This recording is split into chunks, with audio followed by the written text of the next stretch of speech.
कक्षा 8 विषय हिंदी इकाई 4 कर्मयोगी लाल बहादुर शास्त्री। पिछले वीडियो में हमने शास्त्री जी के व्यक्तित्व के बारे में पढ़ा था और उन्होंने कैसे गांधी बापू और डॉक्टर भगवान दास के प्रभाव में आकर अपनी पढ़ाई छोड़ी और जीवन भर उन्हीं के आदर्शों पर चलते रहे, ये सीखा था। अब आज हम आगे की इकाई का आगे अभ्यास करेंगे। शास्त्री जी ने हमारे देश के स्वतंत्रता संग्राम में तब प्रवेश किया था जब वे एक स्कूल में विद्यार्थी थे और उस समय उनकी उम्र 17 वर्ष की थी। गांधी जी के आह्वान पर वे स्कूल छोड़कर बाहर आ गए थे। इसके बाद काशी विद्यापीठ में उन्होंने अपनी शिक्षा पूरी की। उनका मन हमेशा देश की आज़ादी और सामाजिक कार्यों की ओर लगा रहा। परिणाम यह हुआ कि सन 1926 में वे लोक सेवा मंडल में शामिल हो गए, जिसके वे जीवन भर सदस्य रहे। इसमें शामिल होने के बाद से शास्त्री जी ने गांधी जी के विचारों के अनुरूप अछूतोद्धार के काम में अपने आप को लगाया। यहाँ से शास्त्री जी के जीवन का एक नया अध्याय आरंभ हो गया। सन 1930 में जब नमक कानून तोड़ो आंदोलन शुरू हुआ तो शास्त्री जी ने उसमें भाग लिया, जिसके परिणाम स्वरूप उन्हें जेल जाना पड़ा। यहाँ से शास्त्री जी की जेल यात्रा की जो शुरुआत हुई वह सन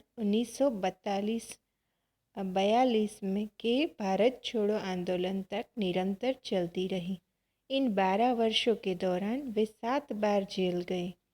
इसी से यह अंदाज़ा लगाया जा सकता है कि उनके अंदर देश की आज़ादी के लिए कितनी बड़ी ललक थी। दूसरी जेल यात्रा उन्हें 1932 में किसान आंदोलन में भाग लेने के लिए करनी पड़ी। सन 1942 की उनकी जेल यात्रा 3 वर्ष की थी, जो सबसे लंबी जेल यात्रा थी। इस दौरान शास्त्री जी जहां एक और गांधी जी द्वारा बताए गए रचनात्मक कार्यों में लगे हुए थे, वहीं दूसरी ओर पदाधिकारी के रूप में जनसेवा के कार्य में भी लगे रहे। सन 1935 में वे संयुक्त प्रांतीय कांग्रेस कमेटी के सचिव बनाए गए। इस पद पर वे 1938 तक रहे। किसानों के प्रति उनके मन में विशेष लगाव था, इसलिए उनको सन 1936 में किसानों की दशा का अध्ययन करने वाली एक कमेटी का अध्यक्ष बनाया गया। पूरी लगन के साथ काम करके उन्होंने अपनी रिपोर्ट प्रस्तुत की, जिसमें जमींदारी उन्मूलन पर विशेष जोर दिया गया।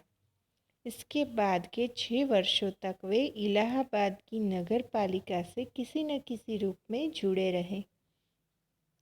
मैं समझता हूँ कि इस अनुभव ने भी शास्त्री जी के व्यक्तित्व को और चिंतन को नागरिकों की समस्याओं से निकट से परिचित कराया। उनके पास ग्रामीण जीवन का अनुभव था। अब उसके साथ ही इलाहाबाद नगर पालिका ने जनसेवा का भी अनुभव जोड़ दिया था। लोकतंत्र की इस आधारभूत इकाई में वे कार्य करने के कारण वे देश की छोटी छोटी समस्याओं और उनके निवारण की व्यावहारिक प्रक्रिया से अच्छी तरह परिचित हो गए थे। कार्य के प्रति निष्ठा और मेहनत करने की अदम्य क्षमता के कारण सन 1937 में वे संयुक्त प्रांतीय व्यवस्थापिका सभा के लिए निर्वाचित हुए। सही मायने में यहीं से शास्त्री जी के संसदीय जीवन की शुरुआत हुई, जिसका समापन देश के प्रधानमंत्री पद तक पहुंचने में हुआ। शास्त्री जी को भारतीय राजनीति की इतनी सही और गहरी पकड़ थी कि श्रीमती इंदिरा गांधी ने उन्हें अपना राजनीतिक गुरु मानते हुए कहा था कि उन्हीं के मार्गदर्शन में मेरा राजनीतिक जीवन शुरू हुआ। देश की आज़ादी के बाद उत्तर प्रदेश तथा केंद्र सरकार में शास्त्री जी भिन्न भिन्न पदों पर रहे। उत्तर प्रदेश में उन्हें गृह मंत्री बनाया गया। बाद में पंडित नेहरू के अनुरोध पर वे केंद्र में आ गए। केंद्र में उन्होंने रेल और परिवहन, संचार, वाणिज्य, उद्योग और गृह जैसे महत्वपूर्ण मंत्रालयों में मंत्री पद संभाला। इन पदों पर रहते हुए शास्त्री जी ने अपनी जिस प्रशासकीय दक्षता का प्रमाण दिया वह हमारे देश के लिए एक उदाहरण है। अपने मंत्रालयों के कार्यों में उनका दृष्टिकोण अत्यंत व्यवहारिक तथा सभी प्रकार की औपचारिकताओं से परे होता था। वे अपने को कभी भी अपने पद के कारण ऊंचा नहीं मानते थे। उनकी बड़ी सीधी सी धारणा थी कि वे जनता के शासक नहीं बल्कि जनता के सेवक हैं। ऐसी भावना से कार्य करने के कारण उन्हें अपने मंत्रालय में तो लोकप्रियता मिली ही, साथ ही साथ सारे देश में भी लोकप्रियता मिली। इसी लोकप्रियता का परिणाम था कि पंडित नेहरू के निधन के बाद देश ने उन्हें प्रधानमंत्री के रूप में स्वीकार किया। देश के इस महत्वपूर्ण पद पर रहते हुए केवल 19 महीने के छोटे से समय में उन्होंने जितनी सफलताएं और लोकप्रियता प्राप्त की वह एक उदाहरण है। शास्त्री जी के सामने अपना उद्देश्य बिल्कुल स्पष्ट था। उसमें किसी प्रकार का धुंधलापन या भटकाव नहीं था।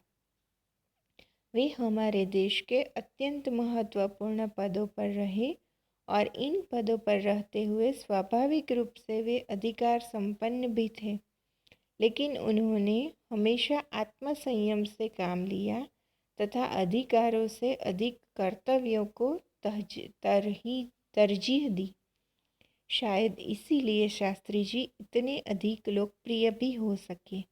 उन्होंने अलीगढ़ मुस्लिम विश्वविद्यालय के दीक्षांत समारोह में 19 दिसंबर 1964 को छात्रों को संबोधित करते हुए कुछ इस तरह के विचार व्यक्त किए थे।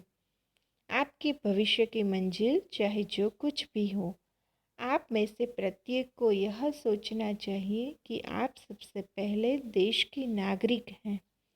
यह आपको संविधान द्वारा प्रदत्त कुछ अधिकार देता है, लेकिन इससे कुछ कर्तव्यों